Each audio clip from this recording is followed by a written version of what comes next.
হারা ম্যাচ কিভাবে জিততে হয় সেটা তো অনেকেই শেখায়, কিন্তু জেতা ম্যাচ কিভাবে হারতে হয় সেটা শিখতে হবে রাজস্থানের থেকে।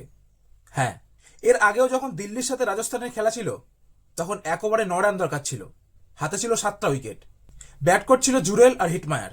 সেই ম্যাচ ড্র হয় এবং সুপার ওভারে রাজস্থান হারে। তারপরের খেলা ছিল লখনৌর সাথে, সেম 1 ওভারে 9 রান দরকার ছিল, ব্যাট করছিল জুরেল আর হিটমায়ার। সেই ম্যাচও রাজস্থান হারে। আইপিএল 2025-এর 42 নম্বর ম্যাচ ছিল ব্যাঙ্গালোরের সাথে রাজস্থানের। ব্যাঙ্গালোর প্রথমে ব্যাট করতে নেমে 206 রানের টার্গেট দেয়। সেই রান চেস করতে নেমে রাজস্থান শুরুটা খুব ভালো করেছিল, 9 ওভারে 110 রান ছিল। সেখান থেকে রাজস্থান ম্যাচটা হেরে যায়। লাস্ট 2 ওভারে মাত্র 18 রান দরকার ছিল। টি-20 ফরম্যাটে 2 ওভারে 18 রান কোনো ব্যাপারই না। 19 নম্বর ওভারে রান হয়েছে মাত্র 1 রান, উইকেট গেছে 2টো, এবং 20 নম্বর ওভারে রান হয়েছে মাত্র 5 রান, এখানেও উইকেট গেছে 2টো।